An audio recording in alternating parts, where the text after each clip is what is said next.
जी, तो बच्चे आज की क्लास में हम लोगों ने डिस्कस करना है, नेक्स्ट टॉपिक है हमारा measures of excuse me ma'am. Probability. जी जी। हम डिस्कशन हमें लास्ट पे कर लेंगे, आपको मैं 10 मिनट्स 15 मैम मिनट्स प्रीवियस दूंगी। क्लास की थोड़ी सी डिस्कशन करनी थी वो बच्चे हम जो फिर आपने लास्ट एक्सरसाइज दी थी। लास्ट पे दोबारा से कर देते हैं। ठीक है ठीक मैम। है, लास्ट पे आपको टाइम मिलेगा। अभी वो रिकॉर्डिंग करनी होती है तो फिर लास्ट में हम लोग डिस्कशन करेंगे। ठीक है, ठीक है मैम। तो इसमें मेजर्स ऑफ वेरिएबिलिटी है। तो मेजर्स ऑफ वेरिएबिलिटी हमने कैसे करनी है, अब देखें। इसमें मैं आपको एग्जांपल देती हूँ कि जैसे हमने डाटा इकट्ठा करना होता है, हमने सैंपल बेस पे इकट्ठा करना होता है और पॉपुलेशन बेस पे इकट्ठा करना होता है। तो वेरिएबिलिटी हमने कैसे चेक करनी है, सपोज दैट हम क्लास में बच्चों की हाइट जो है, हाइट चेक करते हैं। मोस्टली क्लास में बच्चों की हाइट जो है वो सेम होती है, इतना डिफरेंट नहीं होता। क्योंकि अगर वन क्लास में हम बच्चों को देखते हैं तो छोटे बच्चे ही होते हैं, तो कुछ बच्चे होते हैं मतलब थोड़ा बहुत डिफरेंस होता है उनकी हाइट में, बहुत ज्यादा डिफरेंस नहीं हम कह सकते।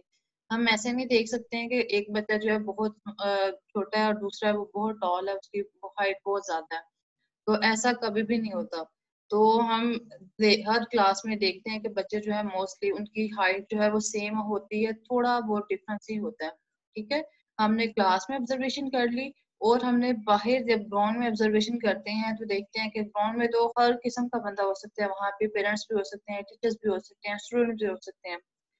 तो अगर क्लास में देखें तो सबकी हाइट जो है वो मोस्टली सेम ही होती है, और अगर हम बाहर देखें ग्राउंड में चेक करें तो वहाँ पे पेरेंट्स अगर हैं, अगर बच्चे हैं तो उनमें बहुत ज्यादा हाइट का डिफरेंस होगा।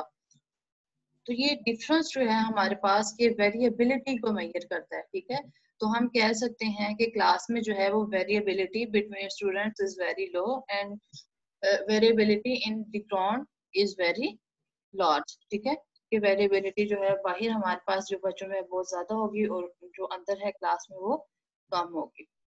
ठीक है, सिर्फ ये यही चीजें आपने इसमें चेक करनी है कि वेरिएबिलिटी जो है हमारी किस में शो होती है। अब नेक्स्ट आपके पास आ जाता है sample range and sample standard deviation.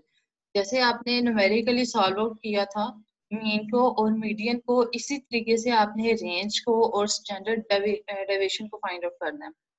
अब रेंज क्या होती है, रेंज आपने कैसे फाइंड आउट करनी है, सपोज दैट आपके पास डाटा न्यूमेरिकली फॉर्म में गिवन है, 2 4 5 6 7 8 9 10 इस फॉर्म में गिवन है। ठीक है, तो रेंज फाइंड आउट करने के लिए उसमें से हम मैक्सिमम वैल्यू लेंगे और सबसे मिनिमम वैल्यू लेंगे। तो यहाँ पे लिखा हुआ भी आपको नजर आ रहा होगा, simplest one is the small sample range x maximum minus x minimum. सबसे बड़ी वैल्यू में से हम सबसे छोटी वैल्यू निकाल लेंगे तो वो हमारे पास रेंज आ जाएगी। इसी तरह से आपने स्टैंडर्ड डेविएशन और वेरिएंस को फाइंड करना है। वेरिएंस फाइंड आउट करने के लिए आपके पास फॉर्मूला क्या है, डेफिनेशन 1.3 में, the sample variance denoted by S square. Variance को आपने डिनोट किससे करना है, एस स्क्वायर से, इज गिवन बाय, जो ये आपके पास गिवन है, S square is equals to summation I is equals to 1 to n X I minus X mean. ये ऊपर जो बार लिखा हुआ है ना, ये मीन को शो कर रहा है। जो मीन आपने फाइंड आउट किया था पीछे सारी वैल्यूज को ऐड करके, तो नंबर ऑफ ऑब्जर्वेशन पे डिवाइड करके आपने जो मीन फाइंड किया था ये वही वाला शो कर रहा है। तो X I minus X mean whole square divided by n minus one. n minus one जो है ये आपके n जो है नंबर ऑफ ऑब्जर्वेशन को भी शो करता है। ठीक हो गया, तो वेरिएंस को शो करेंगे हम एस स्क्वायर से और उसका फॉर्मूला फाइंड आउट करने के लिए हम ये वाला लगाएंगे। नेक्स्ट आ जाता है सैंपल स्टैंडर्ड डेविएशन।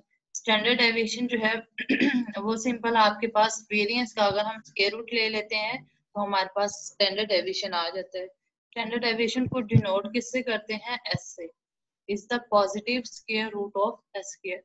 कि एस का हमने positive square root, S square का पॉजिटिव स्क्वायर रूट ले लेना है तो वो हमारे पास ऐसा आ जाएगा।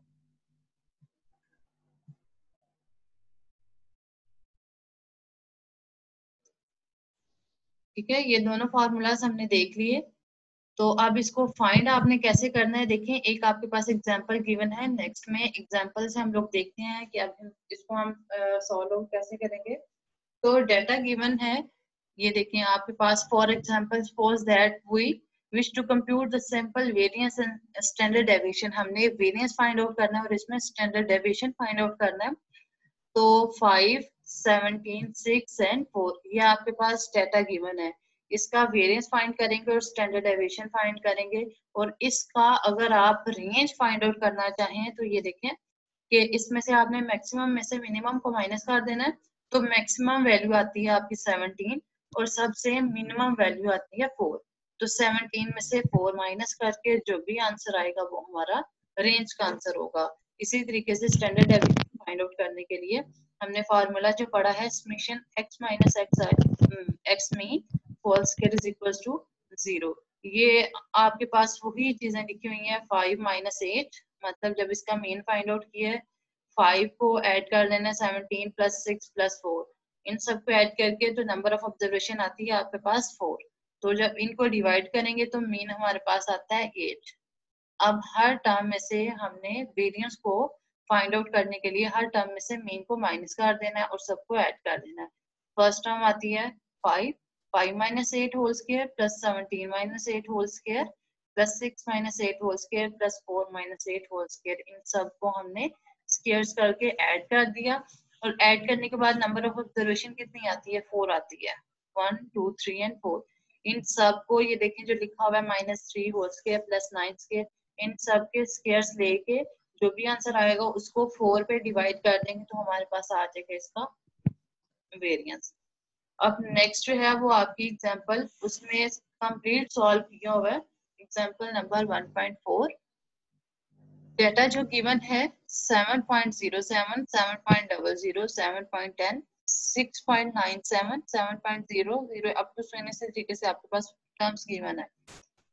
The sample mean x mean is given by, अब जब आपने मीन फाइंड आउट करना है इसकी टर्म्स काउंट कर लेते हैं कितनी है, 1 2 3 4 5 6 7 8 9 10 टर्म्स हैं इसके।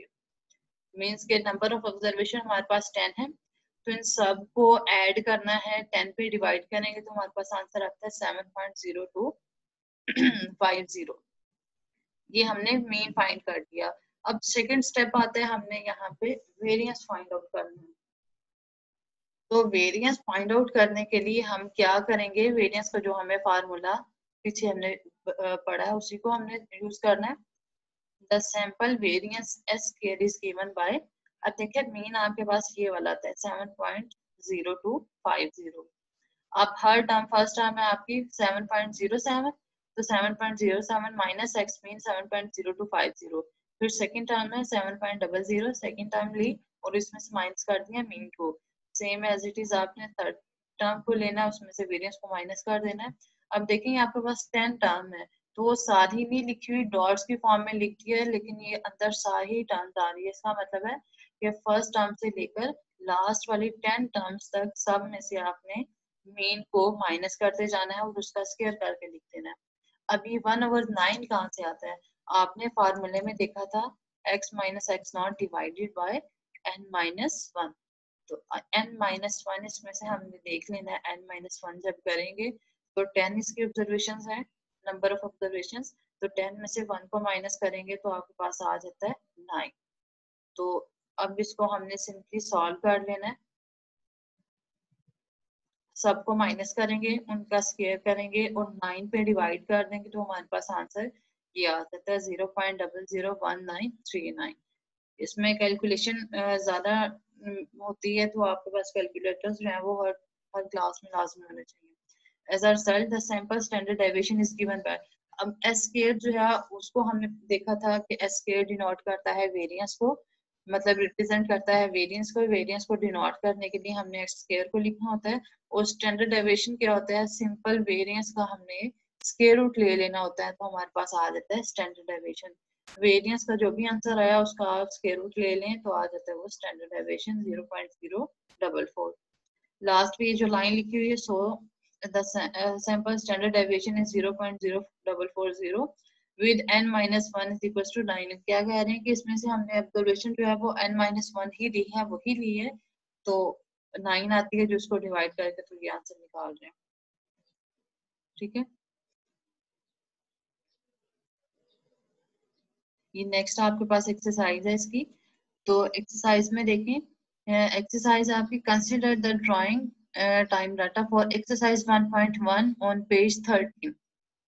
अब ये कह रहे हैं कि जो आपने एक्सरसाइज 1.1 जो सॉल्व की है पेज 13 पे है, उसी का डाटा आपने लेना है, मतलब वही क्वेश्चन यूज करने हैं और आपने फाइंड करना है compute the sample variance sample standard deviation.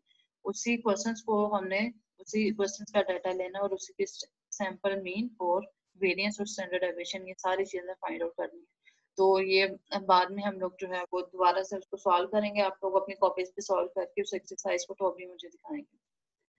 तो ये सारे क्वेश्चन जो है ये हमने डाटा जो है एक्सरसाइज 1.1 का ही लेना है, उसी को यूज करके। तो इसमें हमने सैंपल मीन, वेरिएंस और सैंपल स्टैंडर्ड डेविएशन को फाइंड आउट करना है। नेक्स्ट आपके पास है topic 1.5 discrete and continuous data. अब डिस्क्रीट एंड कॉन्टिन्यूस डाटा को आपने पहले इसको देखने समझ लें कि हमारे पास क्या होता है। डिस्क्रीट एंड कॉन्टिन्यूस डाटा जो है ये दोनों मतलब डिफरेंट है। इसमें डिस्क्रीट में आपने क्या करना होता है, जैसे मैंने सबसे पहले आपको हाइट की एग्जांपल दी थी, तो डिस्क्रीट में हम पॉइंट्स की फॉर्म में भी ले सकते हैं, ठीक है। जैसे हाइट ले रहे हैं, हम हाइट काउंट करते हैं कि 5 फुट है, इतने इंच है, तो ऐसे फुट मतलब बाद में इंचेस के फॉर्म में भी डाटा आ जाता है हमारे पास। लेकिन कॉन्टिन्यूस जो डाटा है उसमें ये जंप नहीं होता, उसमें हमारे पास एग्जैक्ट वैल्यू ही होती है। जैसे हम कह सकते हैं जब घर में कोई एग्जांपल ले लें, तो हम कह सकते हैं कि इनकी 2 बहनें हैं, तो हम ये नहीं कह सकते कि 2.5 या 2.6 या 2.7, ऐसा कुछ नहीं होता। हम कहते हैं या तो 2 बहनें हैं, या 3 है, या 4 है, ठीक है, या 2 भाई हैं, 3 है या 4 है। मतलब पॉइंट्स के फॉर्म में जिसमें डाटा नहीं आता वो हमारे पास कॉन्टिन्यूस डाटा होता है, और डिस्क्रीट डाटा वो होता है जिसमें हम पॉइंट्स के फॉर्म में भी डाटा ले सकते हैं। जैसे इंचेस के फॉर्म में भी हम काउंटिंग कर सकते हैं, मेजरमेंट जो है वो इंचेस के फॉर्म में भी हो सकती है। तो इन दोनों चीजों में हमने ये दोनों का डिफरेंस जो है वो